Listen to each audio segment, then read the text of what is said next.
بيجامه خريفي. دي بتاعت ايلولا. لا دي بتاعت تيا. دي بيجامه تيا كيوتة قوي قوي وتحفه. دي بيجامه مودي اهي برضو خريفي. يا مساء الفل، ازيكم يا بنات؟ عاملين ايه؟ يا رب تكونوا بخير، وحشتوني. عاملين ايه؟ طمنوني عليكم، وكل سنه وانتم طيبين. خلاص بقى العيد وايام العيد وايام ايام الزحمه وايام يعني الانشغال اللي بيبقى ملوش اي، يعني ملوش اي تعويض في اي وقت تاني. عاملين ايه؟ يا رب تكونوا بخير. بصوا بقى، فيديو جديد ويوم جديد ان شاء الله ان شاء الله ان شاء الله. النهارده هوريكم اللبس بتاع البنات، اللبس العيد بتاع البنات باذن الله. فتابعوا الفيديو للنهايه، علشان في بنات قالت لي يا اماني عايزين ناخد افكار منك، جبتي ايه للبنات؟ علشان احنا بجد اللبس في المحلات احنا مش عارفين نشتري ايه، ولا ننسق اللبس ازاي، او نعمل ايه وكده. وفعلا عندهم حق، يعني عايزه اقول لكم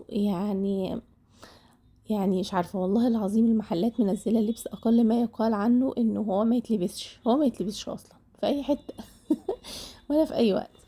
فان شاء الله النهارده هقول لكم جبت ايه للبنات وكده، وهتشوفوه بنفسكم. والفيديو فيه تفاصيل تانية كتير باذن الله.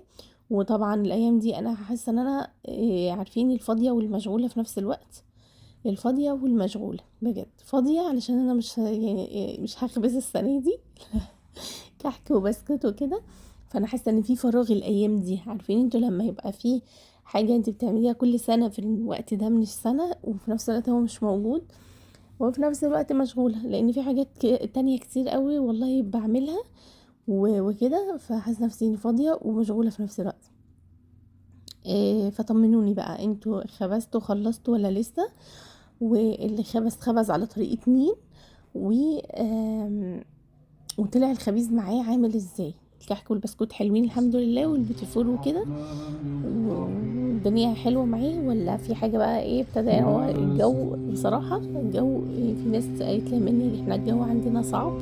عايزه اقول لكم يا بنات اقسم بالله، انتوا سامعين صوتي؟ انا صوتي تحسوا كده ايه يعني، مش قادره اتنفس، وفي نفس الوقت صوتي زي ما كنت داخل شويه رايح كده شويه. لانه احنا عندنا الجو امبارح كان عندنا عاصفة ترابية فظيعة فظيعة. انا كان ممكن كان المفروض يعني، كان المفروض اعمل الفيديو ده امبارح، بس وحياة ربنا يا بنات ما قدرتش ان انا اعمل لكم اسجل الفيديو خالص. ما كنتش قادرة اتكلم، الشقة كان كلها تراب. وعايزه اقول لكم ان انا دلوقتي يعني يعني امبارح كنت روقت اهو انتوا شايفين، لكن هروق تاني وهنضف تاني لان كمية بقى تراب. انا مشفقه على الناس اللي هي نظفت تنظيفه العيد، وحياه ربنا صعبانين عليا بجد. وحياه ربنا احنا عندنا هنا في اسيوط عندنا كانت عاصفه ترابيه امبارح بجد، كانت يعني ممكن تشيل بني ادم من الارض وهو ماشي. والجو قلب مره واحده. يعني انا كنت اصلا تحت ونزلت اشتري شويه حاجات، لان الايام دي زي ما بقول لكم كده بنزل كتير بشتري شويه حاجات للبنات وبكمل لهم لبس العيد وكده. واول ما دخلت البيت بعدها بنص ساعه انا حمدت ربنا الف حمد ان انا يعني الحمد لله ان انا رجعت بيتي. وحياة ربنا بعد ما رجعت البيت بنص ساعه كده، بصوا حسيت ان في حد بيخبط عليا من كل بيبان الشقه، البلكونات والبيبان والشبابيك وكل حاجه. انا اتخضيت يعني لان ما كانش في حاجه، كان الجو فيه اصفرار بسيط كده، لكن ما كانش في حاجه، ما كانش فيه هوا ولا كانش فيه تراب ولا رياح العاصفه دي، فاهمين؟ نص ساعه بالظبط من بعد دخولي بيتي لقيت بقى كل حاجه بتتخبط في بعضها. فتحت بقى البلكونه علشان كان عندي غسيل على المنشر، قلت اشيله، لانه انا حسيت ان هو فيه تراب وكده، بس برضه ما كنتش مستوعبه المنظر. بفتح البلكونه وحياة ربنا انا مش شايفه العماره اللي قصادي، اللي قصاد مني انا مش شايفاها، فاهمين؟ يعني كمية تراب امبارح كان حاجة صعبة. ولحد دلوقتي الجو تراب، الجو فيه اصفرار فظيع. و... وكان المفروض ان انا انزل البنات النهارده المدرسه، وانا يعني الحمد لله يعني من اول الترم ده، الترم التاني ده كله انا ما غابوش خالص، وكنت حريصه ان انا ما يغيبوش خالص الايام دي، علشان بقى يعوضوا كفايه ايام العيد وكده، وهيبقوا مشغولين بلعب بقى وبتاع. قلت خلاص ان انا اهتم ما يغيبوش خالص الايام دي. بس المهم فغيبتهم بقى لان كل الامهات ما نزلتش العيال، وكلهم بقى على الجروب وكده كانوا محتارين ينزلوا ولا لا، خصوصا عندهم تقييمات وكده. فكان الموضوع صعب بصراحة، بس انا قررت ان انا ما انزلهمش لان فعلا الجو صعب جدا، وانا عندي تيا اساسا صدرها تعبان وبتتعب قوي، وعندي هند عندها جيوب انفيه. بصوا الموضوع صعب جدا، هم نايمين صحيوا ومش قادرين يتنفسوا اصلا. فالموضوع كان صعب بصراحة لحد الصبح، والله لحد الصبح، حتى مفيش مثلا مطرة، حتى المطرة مطرت بس خفيف، يعني نزلت مطرة بس خفيف جدا. عارفين انتوا لو كانت شديدة عن كده كان يعني المفروض كان يبقى الجو كان هيبقى احلى من كده واحسن من كده وتعادل شوية. المهم فده كل ده خير من عند ربنا الحمد لله، وربنا ستر الحمد لله الحمد لله يعني. وقعدت والله العظيم ادعي بقى وافتكر الناس اللي قاعده ما عندهاش الا بيوت بسيطه وممكن تتاثر بسبب الريح وبسبب العاصفه دي، وقعدت ادعي ربنا وحمدت ربنا الف حمد، الحمد لله على اقل نعمه وعلى اكبر نعمه على كل النعم الحمد لله طبعا. آه، وخصوصا الايام دي ايام بقى عيد وكده، والله يعني بصراحة كله خير من عند ربنا، بس الواحد والله قلبه وجع وحياة ربنا والله العظيم. ودايما انا من الناس اللي هو يعني لما بتيجي مثلا تحصل حاجة مثلا زلزال يحصل حاجات دي، كنت دايما انا من النوع الخواف شوية، بخاف يعني بتهز بسرعة من الحاجات دي، فاهمين؟ فكنت اقعد يعني اقعد اقول وادعي ربنا ان انا يا رب لما بيحصل حاجة زي كده اكون انا مش نايمة، اكون نايمة عشان ما احسش، فاهمين؟ بس فدايما لما كان يحصل زلزال مثلا الفترات الأخيرة دي كنت ببقى نايمة، سبحان الله الحمد لله يعني كان ربنا بيأمني الحمد لله، عشان هو عارف قد ايه انا بخاف، كنت ببقى نايمة، فاهمين؟ بس العاصفة دي بقى اللي ما كانش حد متوقعها خالص الحمد لله. فكنت صاحية، كنت لسه راجعة من بره زي ما بقول لكم، وكنت برتب شوية حاجات كده ولقيت الدنيا عملت كده مرة واحدة. ولا حمدت ربنا ان انا روحت، وحمدت ربنا ان انا في بيتي، وحمدت ربنا ان انا يعني عيالي بخير الحمد لله الحمد لله يعني. على كل حاجة الحمد لله، واكيد ربنا ليه حكمة في حكاية العاصفة والرياح والحاجات اللي زي دي. قالت لي يا اماني ورينا لبس البنات، ناس لسه ما اشتريتش لبس العيد، وقالت لي يا اماني عايزين ناخد افكار، جبتي ايه للبنات؟ تمام، افرجكم الاول البجاين ولا لبس الخروج. نتفرج على البجاين. تمام، اول بيجامه بتاعت ايلولا، دي بيجامه خريفي. تمام، انا كل اللبس اللي جبته اللبس البيتي جبته خريفي، والخروج جبته شتوي. تمام يا بنات، بصوا دي البيجامه دي بتاعت ايلولا، ولو اني حاساها كبيره شويه بس يعني هتظبط ان شاء الله، قماشتها حلوه ولونها كمان حلو، مش تقيله قوي. ولبس الخروج جبته للاسف شتوي، كل المحلات مفيش حتى تيشيرت واحد صيفي، مفيش اي حاجه صيفي، وبعدين مش هينفع اصلا، الجو اصلا برد، ما اعتقدش هيبقى الدنيا صيفي يعني قوي. دي بيجامه ايلا، الله. دي تاني بيجامه، دي بتاعت تيا، لا دي بتاعت تيا كده. دي لا دي بتاعت تيا، لا مش هاندا، تيا.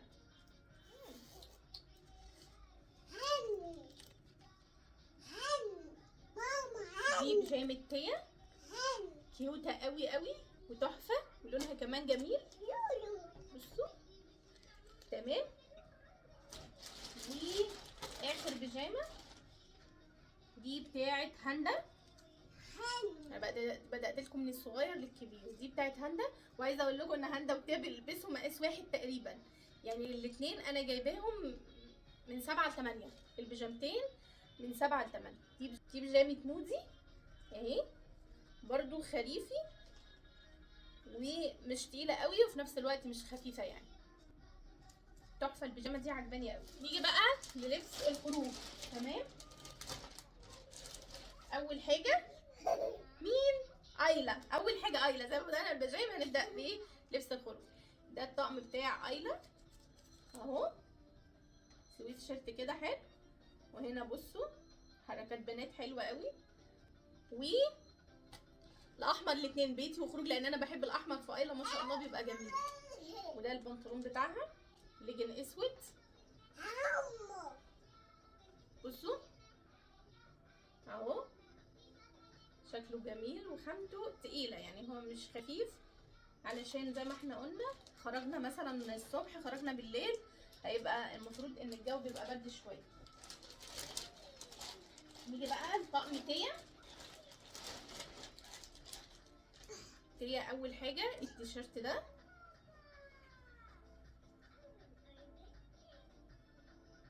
هنا الكم كده فيه استك وحركه حلوه، وهنا دي زي ورود كده بارزه بالتل تقريبا او الاورجانزا، وهو سويت شيرت تقيل ومتبطن تمام.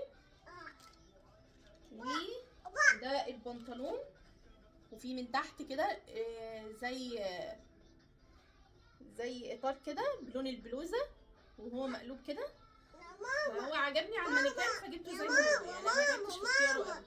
بصوا يبقى يسويها وجبت. نعم. لا ده تيا. ده تيا لسه ما جبناش الا هند. ده طقم تيا اهو تمام. في بقى الطقم هندا ده طقم هند. ده طقم هند. بصوا بقى البنطلون ده فيه تطريز كده منه، فيه ورود كده شكلها حلو لونها بينك، وهو اللي هو البوي فريند تقريبا او المام فيت، لا بوي فريند هو يعتبر. ده هندا تمام. ده البنطلون بتاعها، وده التيشيرت بتاعها. هي بيعجبها قوي التيشيرتات الاستومك اللي بتبقى كده على القمر بتاع البنطلون، وده لونه، وهنا في كتابه كده فشكله حلو، بس هو يعني اغمق من ما باين في الكاميرا، لون الورده بالظبط، لون الورده البينك دي. ده طقم هندا طقم هند تمام. نيجي بقى في سوت عجبتني الهندا فقلت هشتريها لها تلبسها تصلي بيها العيد، تروح بيها النادي، فهي شكلها جميل قوي. نعم دي هند. ده شكلها، دي سوت كده لونها بيج بس شكلها قمر قمر قمر. بصوا ده كده البنطلون بتاعها، وبينتهي كده بنفس الحاجه اللي هي هنا على الجاكيت. انتوا تحسوها طويله بس هي والله مقاس من 7 ل 8، مع ان هاندا من 9 ل 10 تمام. السوت دي حلوه قوي، عمليه جدا، خامتها تحفه، خامتها متبطنه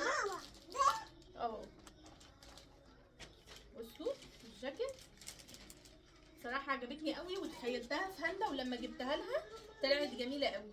وطبعا لسه الخناق بين هاندا وتيا، وان تيا لازم اجيب لها سوت زي ما جبت لهاندا، بس انا ما لقيتش مقاسها، ما لقيتش مقاس تيا في نفس السوتات دي. السوتات دي من سن مثلا 9 سنين وطالع، فاهمين؟ فهتبقى كبيره برضو على تيا شويه، لان هي تلبسها واسع شويه. وعندي هاندا بتليق في الحاجات دي، هاندا جسمها استمباتيك قوي، ده اللي هو العود الحلو ده، عارفين انتوا؟ فبتليق في الحاجات دي، انا بحبها في الحاجات دي قوي. ده لبس العيد ببساطه تمام. لسه الشوز ما جبتش اي شوزات لسه. ماما يا ماما لسه بقى لسه بقى التوج بقى والشنط ومش عارف ولعبه العيد طبعا والحاجات دي بقى ايه لسه. بس انا كده خلصت من الحاجات التقيله. بالنسبه لي يا بنات انا ما بحبش اللبس يكون الحاجات اللي بنشوفها غريبه قوي، حرام تلبسوا الاطفال الحاجات اللي اكبر من سنهم، بجد انا بشوف لبس غريب والله العظيم، غريب قوي قوي غريب قوي قوي، وحاجات كده كتير، وحاجات. لبس العيد ما هو الا لبس يكون حلو، بعدين هيلبسوه عادي في الايام العاديه. يعني انا بشوف لبس ما بيتلبسش غير في مثلا في مناسبات او في افراح او حاجات ترتر وحاجات منفوشه وحاجات خرز كتير وحاجات فرو كتير وكتير وكده. الحاجات دي مش للاطفال، يعني حاولوا الاطفال بيبقى لبسهم برضو هادي وحلو. انا مش مع اللبس اللي بيبقى اوفر بصراحه للاطفال. عادي لبس اطفال بيبقى جميل وبرده شيك قوي، واللي هو تبصي لبنوته تقولي الله دي حلوه قوي وبتفهم في اللبس. لكن الحاجات اللي بنشوفها عجيبه بصراحه. عجباني قوي بيجامه هاندا، بحبها قوي.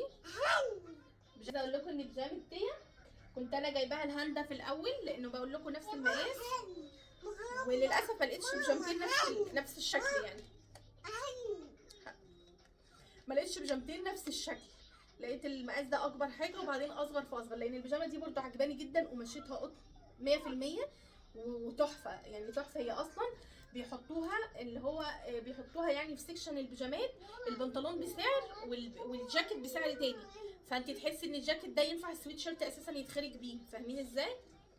هو نفسه بالظبط، بس والله كده زي ما بقول لكم البيجامات اللي بتبقى قطن دي بيبقوا سايبين البنطلون بسعر خالص، ولو انت عايزه تشتري التيشيرت بسعر تاني او تشتريهم كبيجامه على بعضهم زي ما انا عملت كده. فاهمين ازاي؟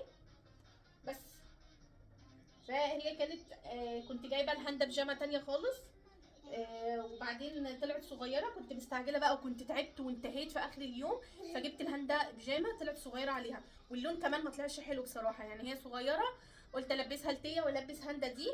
بعدين انا حسيت ان يعني لون البيجامه مش حلو على هاندا، فقلت خلاص هرجعها. رجعتها وجبت لها اللي هي البينك دي، الخامه البوبلر دي، تحفه تحفه تحفه قمر، شكلها حلو قوي. ماما يا ماما عموما انا بحب الحاجات اللي بتبقى فيها كروهات وحاجات كده. نعم. ودي بيجامه ايلا جميله حلوه خالص، حلوه صح؟ دي قولي لهم حلوه يا جماعه يا جماعه، ها قولي لهم حلوه. ادينا اهو اديتكم لبس العيد عادي جدا، مع ان انا ضد الفكره دي، بحب احتفظ بالحاجات دي زي ما انا كنت صغيره زمان، ما كانش حد ابدا يشوف اللبس بتاعي، استحاله، ما بحبش حد يشوف اللبس بتاعي قبل العيد، بس طبعا كبرنا ومفيش الكلام ده دلوقتي. ايه رأيكم بقى في لبس البنات بتاع العيد؟ ان شاء الله يكون عجبكم باذن الله واخدتوا كام فكره كده. وعايزه اقول لكم والله يا بنات يعني الموضوع ابسط من كده كتير، بس احنا اللي بنعقدها يعني، وانا اولكم والله العظيم الموضوع ابسط من كده. بس يعني هو يعني لازم الحيره بتاعت كل سنه دي هنجيب ايه، وخصوصا ان اللبس في السوق بيبقى كتير يعني كتير لدرجه ان انت بتحتاري تجيبي ايه ولا ايه ولا ايه. معرفش هو بيبقى لما كتير الاختيارات قدامك، ولا بتبقي انت مثلا حاطه حاجه في دماغك معينه فما بتلاقيهاش، فبتحس نفسك ان انت محتاره وبتلفي كتير وبتعملي كتير، ولا الزحمه والاسعار والحاجات دي هي اللي بتاثر عليكي في حكايه تاخير وتاخير الشراء، وبتحس نفسك ان انت محتاره وتعبانه وبتنزلي كتير وهكذا. مش عارفه والله، بس هي يعني هي حدوته حلوه. عارفين انتوا لما بيبقى في حاجه كده يعني فيها لسعه، بس في الاخر انت بتحسي نفسك ان انت مبسوطه يعني. والله العظيم يعني حيرة كل سنة فعلا، انا كل سنة اقعد اقول يا ربي ده انا لسه هنزل، يا ربي ده انا مش هقدر اشتري، يا ربي ده انا هحتار هشتري ايه مش عارف ايه، بس في الاخر ربنا بيوفاني وبنشتري الحمد لله وبنجيب حاجات حلوة. فاهمين ازاي؟ بس احنا بنعقدها يعني فاهمين. انتي خلاص ممكن انتي دخلتي مثلا مكان لقيتي فيه طقم حلو على البنوتة او على ابن يعني ولا على ابنك ولا على حاجة، فخلاص المفروض ان انتي تختاريه وخلاص وتشتريه. لكن في يعني مش في، احنا كلنا والله وانا اولكم نلاقي طعم حلو في مكان، طب والله احنا ده اصلي اول مكان ندخله، فانا ممكن الف تاني واشوف ممكن يكون في اماكن تانية فيها حاجات احلى. انا ما اكدبش عليكم، احنا ساعات مثلا بتروحي مكان تاني علشان تشوفي حاجة تانية فتحسي انه لا ايه ده فيه هنا حاجات احلى من اللي كانت هناك. هي مش احلى ولا حاجة، هي عادي، هي فاهمين انتوا، بس هي لون مختلف شكل مختلف، لكن هي نفس الطعم او نفس الشكل اللي انتي نفس الحلاوة على بنتك او ابنك يعني مش هتختلف كتير. بس احنا دايما بنحتار لانه زي ما انا بقول لكم كده احنا اللي بنحير نفسنا. لا احنا نمشي من هنا ونشوف مكان تاني، فتحس نفسك ان انت محتاره بين هنا بقى وهناك، بدل ما كان قدامك اختيار واحد بقى قدامك اختيارين ثلاثه. فاهمه ازاي؟ فالمفروض احنا بنعقد نفسنا، والله العظيم الموضوع ابسط من كده. فان شاء الله باذن الله ربنا يسهل كل صعب باذن الله على كل ام. وبرضو ملاحظه ان انا ايام العيد يعني انا مثلا نازله اشتري مثلا توكه، نازله اشتري اي حاجه بسيطه كده للبنات، الشنطه بتاعت العيد مش عارف ايه، خلاص بقى خلصت الاقي بقى الدنيا ابتدت تزحم اكتر واكتر من الايام اللي فاتت، فالناس بتقعد لاخر رمضان فعلا. انا في اصحابي كتير قوي قوي ما اشتروش لحد دلوقتي، مش عارفه والله العظيم الاسبوع الاخير. طب انت هتروقي البيت ولا هتعملي ايه ولا هتخبزي ولا يعني بجد بيبقى بصوا صعب جدا جدا. فالله يكون في عون الامهات في الحيره، والله يكون في عون الامهات في القرار بقى، فاهمين، وفي الزحمه وفي الحاجات اللي هي فيها دي. فان شاء الله باذن الله يا بنات كل سنه وانتم طيبين، وان شاء الله باذن الله كلكم يعني ما تحتروش خالص، والله اللبس كتير قوي في السوق، فانتي انزلي واتكلي على الله وما تحتريش وما تاجليش اكتر من كده، يعني كفايه قوي ده النهارده السبت، باقي اقل من اسبوع ان شاء الله. كل سنه وانتم طيبين، ان شاء الله ان شاء الله العيد هيبقى يوم الجمعه، فباذن الله يعني هيبقى الموضوع خلاص بقى، فاهمين انتوا؟ بس المهم يا بنات النهارده كنت عامله طاجن لحمه بالبصل في الفرن، وكنت عامله رز بالخلطه، بحبه بعشقه، بعشق امه، اقسم بالله من اكتر انواع الرز اللي انا بحبها وما بشبعش منها الرز بالخلطه. عملته قبل كده معاكم كتير، بس يعني انتوا عارفين الطريقه كده كده تمام يا بنات. انا بعمله بطريقه هبه والخير من زمان، دايما كنت اعمله بالطريقه دي تمام في كل حاجه. هي دي الطريقه من على اليوتيوب للناس اللي مش هتعرف، وهتلاقوا الطريقة مكتوبة يعني بالشرح والتفصيل وكده.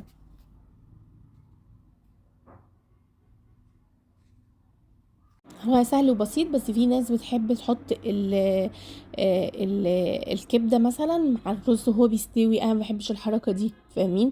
في ناس بتحط بصل وجزر على الرز وهو بيستوي، يعني في عمايله من الاول، انا مش بحب الطريقه دي. طريقه يا دوب احنا بنكرمل معلقتين سكر وبعدين بنحط الميه وبعدين بتغلي كويس ومعاها المنكهات بتاعتها، وبنفلفل الرز في حله تانية خالص، وبعدين حتى لو رز مصري، انا عملته النهارده برز مصري مش بسمتي فعادي جدا، وبحمر الكبد والقوانص بتاعه الفراخ، ويستحسن تكون كبد بس مع معلقه توم مفروم صغيره، فالموضوع يعني بيبقى حلو قوي. وبتحمري الزبيب ومعاكي مكسرات مثلا فول، معاكي اي مكسرات تحمرها تحميره كده بسيطه في معلقه سمنه مثلا، او معلقه زبده تكون ريحتها حلوه وقويه. بس يعني كل حاجه بتتعمل لوحدها، فاهمين ازاي؟ في ناس بتعمل كل الكلام ده على بعض، فمش بحب الطريقه دي. تمام يا بنات. ف وطريقه بقى اللحمه بالبصل انتوا عرفتوه من الفيديو اللي فات، يعني طريقه سهله جدا، بقطع كل حاجه ني في ني حتى اللحمه على بعضها، وبغطيها كويس جدا. اهم حاجه تكبسيها وتكبسي البخار بتاعها. بصوا الرز مفلفل ازاي، ورز مصري ليه؟ علشان انا شوحته كويس جدا جدا في معلقه سمنه ومعلقتين 3 زيت، يعني فلفلته كويس جدا، فاهمين ازاي؟ مش تقليبه والتانية وبس، لا، تقريبا والتانية والتالتة وتقعدي ايه تعمليه كويس. بصوا يعني عايزه اقول لكم مستوي ومفلفل قوي قوي، فاهمين ازاي؟ كانه رز بسمتي مثلا عاملاه. تمام يا بنات.